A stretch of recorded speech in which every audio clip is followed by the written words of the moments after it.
तुम्ही आयुष्यात कधी असा क्षण अनुभवला आहे का जिथे सगळं मिळालंय पण तरी मन शांत नाही? जिथे यश आहे, पैसा आहे, पण झोप उडालेली आहे. थांबा, हा व्हिडिओ शेवटपर्यंत पाहिला नाही तर कदाचित तुम्ही आयुष्यातील एक फार मोठे सत्य गमावाल. कारण आज आपण संत तुकाराम महाराजांचा असा अंग उलगडणार आहोत जो वाचताना साधा वाटतो पण समजायला लागला की अंतरंग आदरवतो. पण त्याआधी एक छोटीशी आणि मनापासून विनंती. तर तुम्हाला असे दुर्मिळ अभंगाचे खोल अर्थ आणि जशी मनाला हलवणारी मांडणी आवडत असेल तर खाली दिसणाऱ्या सुपर थँक्स बटनावरून एक छोटासा पाठिंबा द्या.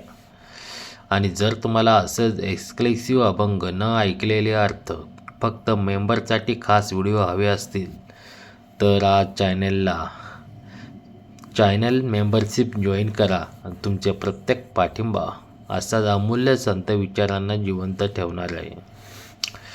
धन्य काळ संत भेटी पाया मिटी पडली तो संदेहाच्या सुटले गाठी झालो पोटी शीतळ भवभंतीचा झाला तारा या उत्तरा प्रसादी तुका म्हणे मंगळा आता कोण दाता याऊनी. धन्य काळ म्हणजे तुकाराम महाराज म्हणतात तो काळ धन्य आहे ज्या क्षणी संतांची भेट घडते. पण इथे भेट म्हणजे फक्त समोर उभं राहणं नाही. भेट म्हणजे अहंकार झुकतो, मन खाली बसतं आणि पाया मिठी पडतो.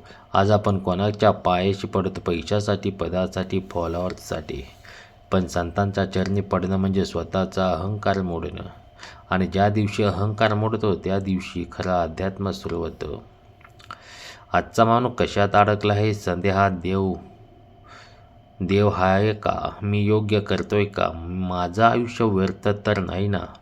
संत तुकाराम महाराज म्हणतात, संत भेट झाली की संदेहाची गाठ सुटते. गाठ म्हणजे काय? एक नाही, दोन नाही, पण वर्षानुवर्ष मनात साठलेलं प्रश्न. आणि गाठ सुटली की मनात शीतलता येते. आज तुमचं मन शीतल आहे का? की सतत जळतंयस स्पर्धेने, तुलनेने, अपेक्षाने? भवभंती म्हणजे हा जन्ममरणाचा, सुखदुःखाचा, अपेक्षा, निराशाचा महासागर आहे. आणि या महासागरात माणूस बुडतो कारण त्याला वाटतं मी एकटाच आहे. पण तुकाराम महाराज म्हणतात, प्रसाद मिळाला की तारा सापडतो.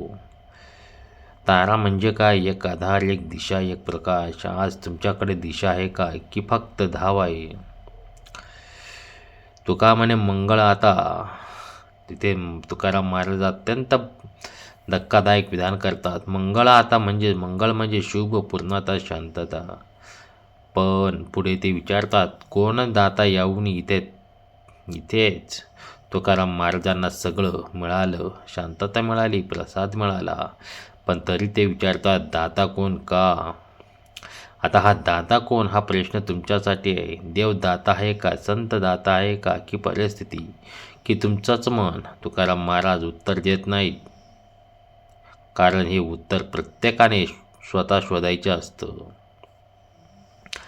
जर या तुम्हाला प्रश्नाचा अजून खोल उत्तर आणि अशाच न उलगडलेल्या अभंगाचं रहस्य फक्त निवडक लोकांसोबत जाणून घ्यायचं असेल तर चॅनेल मेंबरशिप नक्की जॉईन करा. मेंबरशिपसाठी मी खास अनकट अर्थ, लाईव्ह चर्चा आणि दुर्मिळ संदर्भ शेअर करतो. आज माणूस म्हणतो सगळं असून हे काहीतरी कमी आहे. तुकाराम महाराज म्हणतात, संत भेट झाली नाही अजून, कारण संत भेट म्हणजे बाहेर नाही, आत. आता हा प्रश्न मी तुम्हाला विचारतो, जर उद्या सकाळी सगळं संपलं, तुमच्याकडे खरंच काय उरेल? पैसा, नाव, लोक की मनातली शांतता? आणि जर ही ती शांतता नसेल तर दाता कोण? या सगळ्या प्रश्नाचं उत्तर आपण पुढच्या भागात शोधणार आहोत. जय राम, कृष्ण हरी.